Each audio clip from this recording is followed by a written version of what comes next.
የልጆችን የትምህርት ቤት ክፍያ፣ የቤት ክራይ፣ አልፎ ተርፎም የዕለት ጉርስ የሚሆን ገንዘብን ነጥቆ ባዶ ያስቀራል። ሴቶችም ሊሆን ይችላል የቁማር ሱስ ወንድና ሴት ስለማይል አብዛኛው ወንድ ላይ ስለሚያመዝን ነው። በውስጥ ስር የሰደደ ችግር እየሆነ በመጣ ቁጥር ቤተሰብን በእያንዳንዱ አቅጣጫ የማፍረስ የመበተን አቅም አለው የቁማር ሱስ ማለት ነው። ግለሰቡ ችግሩን አምኖ ሲቀበል የሕክምናና የስነ ልቦና ባለሙያዎችን እገዛ ሲሻ እንዲሁም ወደ እግዚአብሔር ተመልሶ መንፈሳዊ ጥንካሬውን ሲያድስ በራሳቸው የመምራት አቅማቸውን ስለሚያዛባው ያንን ሱስ ሲጠቀሙ ወደ ቁማር ሱስ በፍጥነት አይምሯቸው እንዲገባና እንዲነቃቃ ሊያደርገው ይችላል።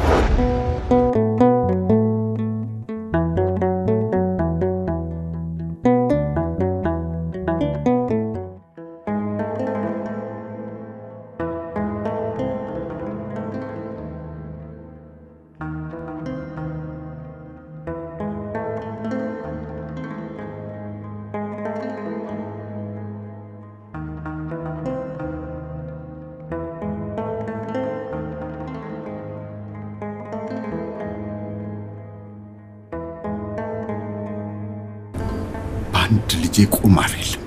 አረጋሽ ቁሜጌ ቁማር ጋሻው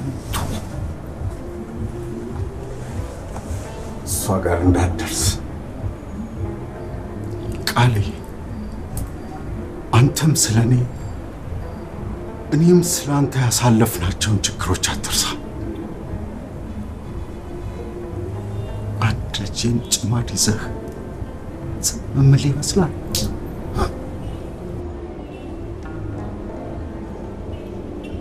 ገላለሁ። አንተን ገድዬ ራሴን አጠፋለሁ እንጂ አይኔ እያየ ይሄው ነገር አይሆንም በፍጹም። በርካቶቻችን ሱስ ሲባል ወደ አእምሯችን ቀድሞ የሚመጣ የንጥረ ነገር ሱስ ሊሆን ይችላል። ከንጥረ ነገሮች በባሰ ሁኔታ አእምሮን የሚያደነዝዝ ሕይወትንም በአንድ ጀንበር የሚያናጋ ሌላ ስውር ገዳይ አለ፣ ቁማር ወይንም ጋምብሊንግ ዲስኦርደር።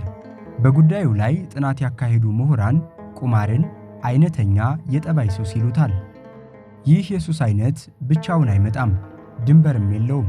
ይልቁንም ከሌሎች የሱስ አይነቶች ጋር የመሳሳብና የመወራረስ ከፍተኛ ዕድል አለው። የቁማር ሱስ ከሌሎቹ የአደንዛዥ እጾች ጋርም የመሳሳብ ዕድሎች አሉት። የቁማር ሱስ ያለበት ሰው ወደ አደንዛዥ እጽ የመግባት ዕድሉም ሊጨምር ይችላል። አደንዛዥ እጽና የአልኮል ሱሶችም ያሉበት ሰው ደግሞ ወደ ቁማር ሱስ የመግባት ዕድሉም ከፍተኛ ሊሆን ይችላል። ምክንያቱም አንደኛው በሚደረግበት ቦታ ላይ አንደኛውም ለማድረግ ቅርብ ስለሚሆን፣ በቁማር ሱስም ደግሞ ሲሸነፉ ወይም በቁማር ህይወት ውስጥ ያሉ ሰዎች ሲሸነፉ፣ ሲጎዱ፣ ሲያጡ በመጨነቅ በማዘን ወደ ያንን ስሜት ለመሸሽና ለመራቅ ደግሞ የመሸነፍ ስሜቱን ለመደበቅ አልኮልና አደንዛዥ እጾችን ሊጠቀሙ ይችላሉ። አንደኛው ያለበት ሰው አንደኛው ሊኖርበት ይችላል። ለዛ ነው ሁለቱንም አንድ ሰው ላይ ልናገኝ እንችላለን። ይሄ ደግሞ ሲሆን ያከብደዋል። የኬሚካል ሱሱም አለ፣ ከዛ ደግሞ የቁማር ሱሱም አለ። በባህሪ ምክንያት የመጣው በድግግሞሽ የመጣውም ሱስ አለ፣ በጸባይ ከውጪ ደግሞ በመጣው አልኮልና አደንዛዥ እጽ የገባውም ሱስ አለና ሁለቱ አንድ ላይ ሲሆኑ ደግሞ ያ ሰው ከዛ ለመውጣት የሚያደርገውን ጥረትም እያከበዱበት ይመጣሉና ሌሎችም እንደ ምክንያት የሚጠቀሱ አሉ። ይሄንን ቁማር ሱስንም ከመጥፎ ስሜት ለመሸሻነትም ሰው ሊጠቀመው ይችላል።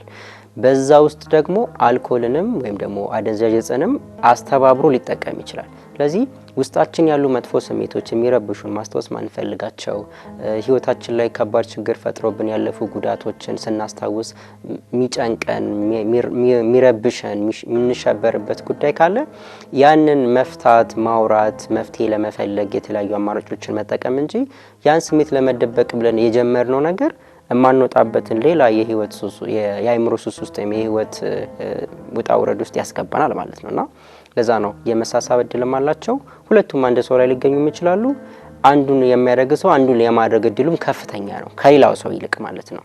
የቁማር ሱስ ከሌለበት ሰው ይልቅ የቁማር ሱስ ያለበት ወደ አደንዛዥ እጽ የመግባት ዕድል አለው። አደንዛዥ እጽ ውስጥ ያለ ሰው አደንዛዥ እጽ ውስጥ ከሌለው ሰው ይልቅ ወደ ቁማር ሱስ የመግባት ዕድሉ ከፍተኛ ይሆናል ማለት ነው በፐርሰንትም ሲጨምርና ሁለቱ ተደጋጋፊ የሚሆኑበት አጋጣሚ ብዙ ጊዜ ይስተዋላል። የቁማር ሱስ በአሸናፊነት ስሜት ተጀምሮ በባዶነት የሚያበቃ የህይወት አዙሪት ነው። ይህ ክፉ ልምምድ ውሎ ሲያደርግን ጠባሳው የቤተሰብ ፍቅርና ኃላፊነትን ይውጣል። የልጆችን የትምህርት ቤት ክፍያ፣ የቤት ክራይ፣ አልፎ ተርፎም የዕለት ጉርስ የሚሆን ገንዘብን ነጥቆ ባዶ ያስቀራል። ቁማርተኛው ገንዘቡን ብቻ አይደለም የሚያጣው፣ ሰላሙን፣ ሰዓቱንና ለቤተሰቡ ሊሰጠው የሚገባውን ፍቅር ጭምር እንጂ። የትዳር ጎጆው የደስታ ምንጭ መሆኗ ቀርቶ የንትርክ፣ የጥርጣሬና የጭንቀት ማዕከል ትሆናለች። በትዳር አጋሮች መካከል ያለው መተማመን ንፋስ ሲገባው ደግሞ ፍቺ ይከተላል። ይህም ልጆችን ያለ ወላጅ እንክብካቤ ሜዳ ላይ የሚበትን ነው። አሁን የቁማር ሱስ ላይ ውሸት አንደኛው ምልክት ነውና በመዋሸት ነው። ባለትዳር ከሆነ ልጄ ታማብኛለች ሊል ይችላል ጓደኛ፣ ወይም ደግሞ ቤተሰብ ታሞብኛል፣ ችግር ውስጥ ነኝ፣ እንዲገብቻለሁ በማለት ነው ብሩ የሚቀበሉትና ድጋሚ ያንን ሰው መጠየቅ ይከብዳቸዋል። ሌላ ሰው ነው የሚፈልጉት። በዛ ውስጥ እምነታቸውን ያጣሉ፣ ጓደኝነታቸውን ያጣሉ፣ ቤተሰባዊነታቸውን ያጣሉ። ያ አንደኛው ጉዳት ነው። የትዳር ህይወት ውስጥ የጓደኝነት ህይወት ውስጥ ያሉ ደግሞ ለምሳሌ በጋራ ብር ሊያጠራቅሙ ይችላሉ። አሁን ኬዞችን በስፔሲፊክ በሆነ ወይ ባላነሳቸውም በጋራ ብር የሚያጠራቅሙ ሰዎች ይኖራሉ። ወደ ትዳር ህይወት ውስጥ ለመግባት ቁማር ይጫወትበታል፣ ያንን ከዛ ይጠፋል። ምን ሆነ ማለት ነው? እሱ ለሱ ያላት እምነት ይቀንሳል፣ ይጠፋል ማለት ነው። ድጋሚ ደግሞ ወደፊት ህይወታቸው ለመገባት የሚያደርጉት ጥረት አለ። ወደፊት ወደ ትዳር ውስጥ ቢገቡም ደግሞ ምን ያህል ጉዳት ሊያስተናግድ እንደሚችል ነው የሚሰማትና በዛ ውስጥ ጓደኝነታቸው አደጋ ውስጥ ይገባል ማለት ነው።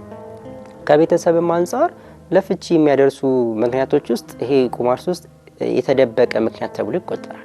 አሁን አብዛኛው ሰው የሚፋታው ለምንድን ነው ሲባል የሚሰሙ አሉ፣ የሚታወቁ አሉ። በዚህ ባለመስማማት፣ በዚህ ጉዳይ እንደዚህ ባለመሆን፣ በቤተሰብ ጉዳይ፣ በልጅ እንደዚህ ይዘረዘራል።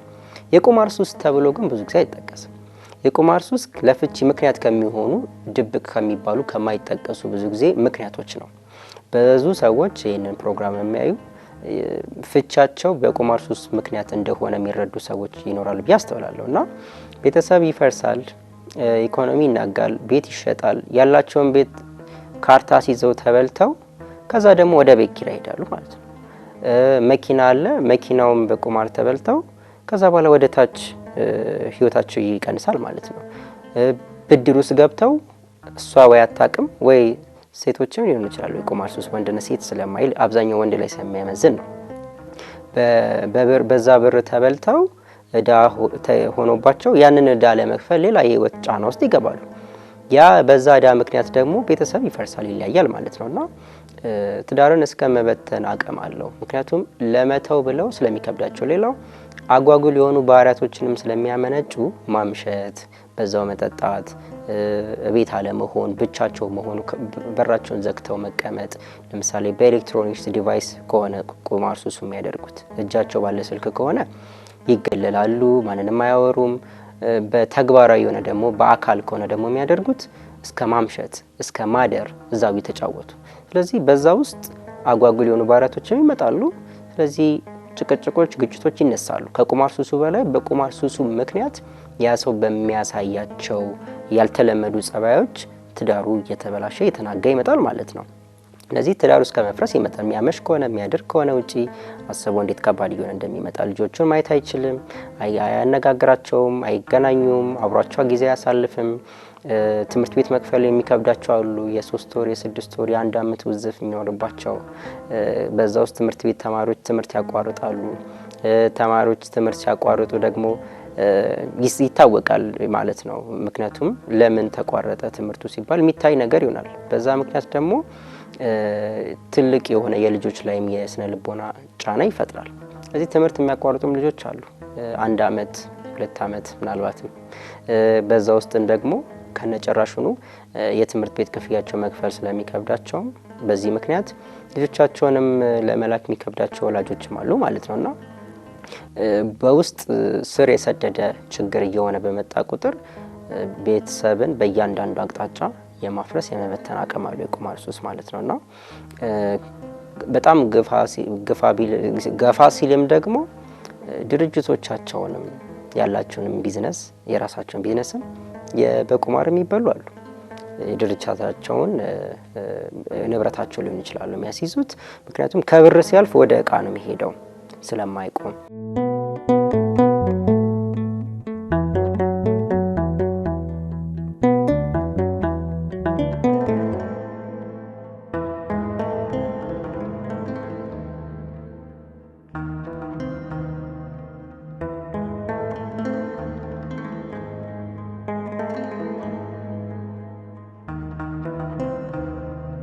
የዚህ ክፉ ልምምድ ሌላውና ትልቁ መዘዝ ሰለባዎቹ ከሱስ ለመውጣት በቶሎ ውሳኔ አለማድረጋቸው ነው። ጊዜው በሄደ ቁጥር መውጫ ቀዳዳው ይበልጥ እየጠበበ ይመጣል። በዘርፉ ላይ ጥናት ያከናወኑ ባለሙያዎች እንደጻፉት ከሆነ በቶሎ አለመወሰን ውድ ዋጋ ያስከፍላል። ሱስ እየቆየ ሲሄድ በአእምሮና የነርቭ ስርዓት ላይ የሚፈጥረው ተጽዕኖ እየጠነከረ ይመጣል። ይህም ውሳኔውን የኋሊት ይጎትተዋል። የጋምብሊንግ ዲስኦርደር ተጠቂ የሆነ ግለሰብ በመጨረሻ ይህ የህይወት መስመሬ ነው ብሎ ተስፋ እስኪቆርጥ ድረስ የሱስ ሰንሰለቱ ስር ይሰዳል። ያጡትን ገንዘብ ይደምሩታል፣ ያዩታል፣ ምን ያህል ነገር እንዳጡ፣ እንዴት እንደጎዳቸው ሲያዩ ተስፋ ይቆርጣሉ። ያኔ ባለች ጭላንጭል የተስፋ ስሜት በቃ አሁን እርዳታ ማግኘት አለብኝ ብለው ሲያምኑ ነው የሚመጡት። ስለዚህ ብዙ ነገር ካጡ በኋላ ነው የሚመጡት። ለዛ ነው በቁማር ሱስ ውስጥ ሆነው ወደ ቢሮም ሰዎች ሲመጡ ብዙ ነገር አተው ትዳራቸውም ተበትኖ ወይም ጓደኝነታቸውን አተው ንብረታቸውን አተው ከቁማር ሱሱ በላይ በቁማር ሱሱ ምክንያት ባጡት ነገር የደረሰባቸው የስነ ልቦና ጫና ከቁማር ሱሱ አይተናነስም። ሁለት ነገር ለመፍታት ይሆናል ማለት ነው እዚህ ጋር ችግር የሚሆነው። አንድ ሱሱ አለ፣ እንደዛም ሆኖ ስቲል ቢያገኙ ይጫወታሉ። ሁለተኛ ደግሞ በቁማር ሱሱ ምክንያት ብዙ ነገር አጥተዋል፣ ተስፋ ቆርጧል፣ መኖር እየፈለጉ አይደለም። ስለዚህ የተስፋ መቁረጥን ሐሳብና ራስን የመጉዳት የማጥፋት ሐሳብን ይዘው ነው የሚመጡት። ለዛ ነው ውስብስብ የሚያደርገው እና በዚህ ስቴጅ ላይ ሲደርሱ ነው ብዙ ሰዎች አሁን በቃ አመኛለሁ፣ ችግር ውስጥ ነኝ፣ ተስፋ መቁረጥ ውስጥ ነኝና መኖር ፈልጋለሁ ግን ተስፋ እየቆረጥኩ ነው የምትሏት ትግል ነች የምታመጣቸውና ሁለተኛው ስቴጅ ላይ ወይም ሶስተኛው ስቴጅ ላይ ቢመጡ ሰዎች የተሻለ ከዛ የመውጣት እድል አላቸው። ግን ሙሉ ለሙሉ ተስፋ የቆረጡበት መንገድ ላይ ራሳቸውን ሲያገኙት ነው እርዳታን ፈልገው የሚመጡትና ይሄም ደግሞ በጣም ምናልባት ከውስጣቸው ጋር አውርተው ወስነው ተደብቀው ነው ሊመጡ የሚችሉት። የቅርብ ሰው ራሱ ላያቅ ይችላል፣ ምንም አይነት ሰው ወይም ደግሞ በቅርብ ሰዎቻቸው ሲደረስባቸው በቃ ሲጨናነቁ እውነቱን የመናገር ግዴታ ውስጥ ሲገቡ ከሚታየውም ችግር አንፃር ሲገቡ ያኔ ቤተሰብ ወይም ጓደኛ ዘመድ ሲያቅ ያ ሰው ነው ይዟቸው የሚመጣው። በዛ ሰው ምክንያት ሊመጣሉ። በራሳቸው ለመምጣት በጣም ብዙ ሰዎች ይቸገራሉ እና ለዛ ነው ውስብስብ የሚያደርገው። በዛውም ሳይመጡም ብዙ ሰዎች ራሳቸውን የሚጎዱት ውስብስብ የሌላ የአይምሮ ቀውስ ውስጥ የሚገቡት እርዳታ ያስፈልገኛል ብለው አምነው መምጣት ስለሚከብዳቸው ነው። እንዴት ብዬ ይሄንን አወራለሁ? በቁማር ሱስ አለብኝ ብዬ የእንትን ሱስ ይሻላል፣ የአደንዛዥ እጽ ሱስ ይሻላል፣ የአልኮል ሱስ ይሻላል፣ ብዙ ሰው ያውቀዋል። ይሄ ግን የባህሪ ነው፣ የጸባይ ነው፣ ይሄ የልምድ ነው፣ ይሄ በፍላጎት የተጀመረ ነው። ስለዚህ ሰዎችም ይሄ ሱስ አለብኝ ብለው የተጎዱትም ሰዎች ለመምጣት በጣም ይሸማቀቃሉ። ስለዚህ ሰው እንዳይሰማም ስለሚፈልጉ ያን እንደ ሱስም ላያዩት ይችላሉና በዛ መንገድ ነው ሰዎች ይመጡትና ለዛ ነው በጣም ከባድ የሚያደርገው የመጨረሻው ስቴጅ ላይ ደርሰው ስለሚመጡ ማለት ነው።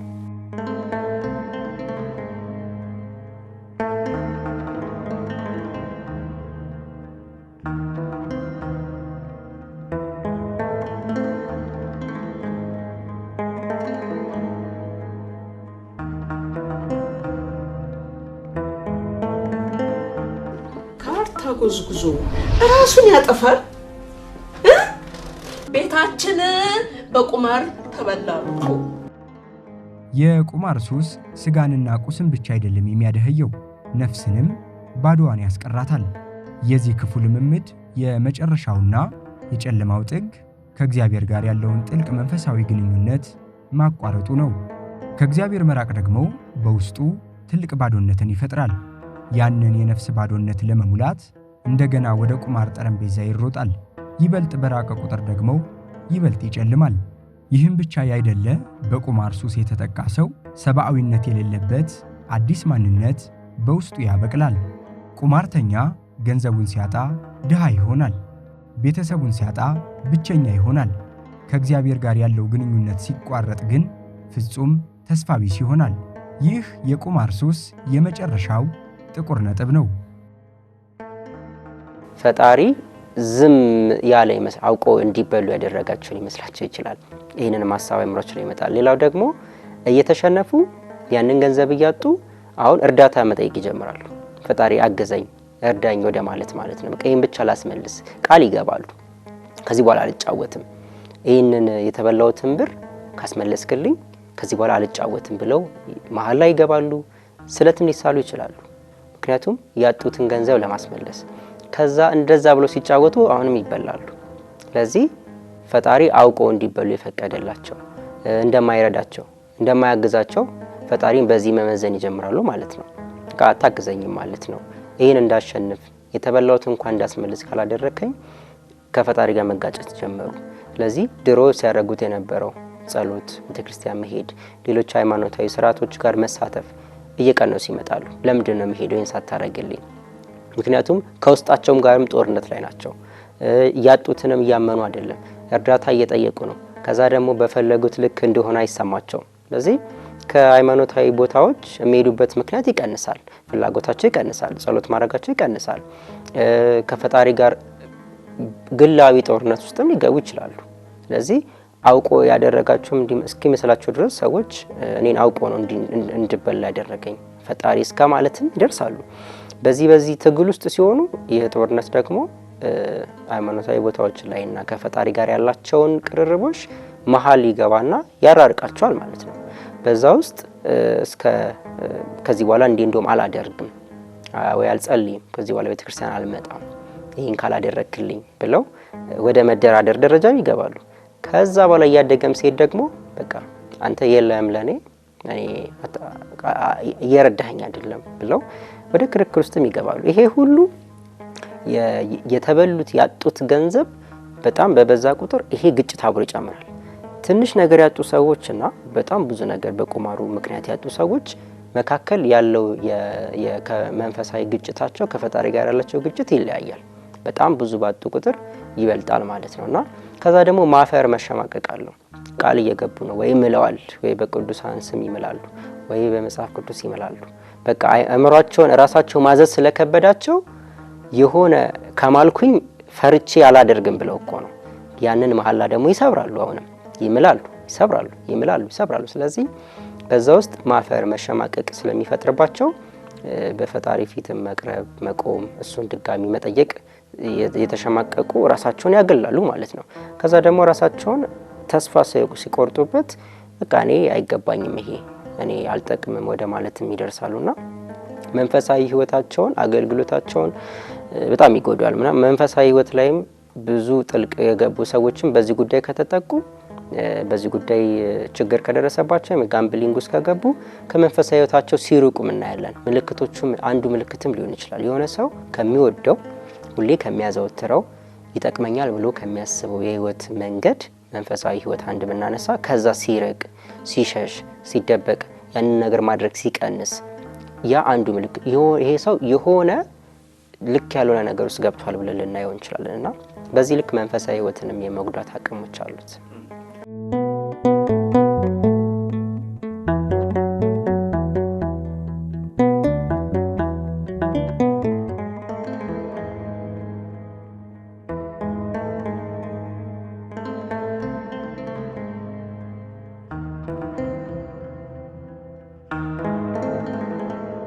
ሁሌ ማሸነፍ ሲመጣ ያንን ገንዘብ የሚያገኙት በቀላሉ ነው ወይ በአንድ ጨዋታ ነው እና ደግሞ የለፉበት አይደለም።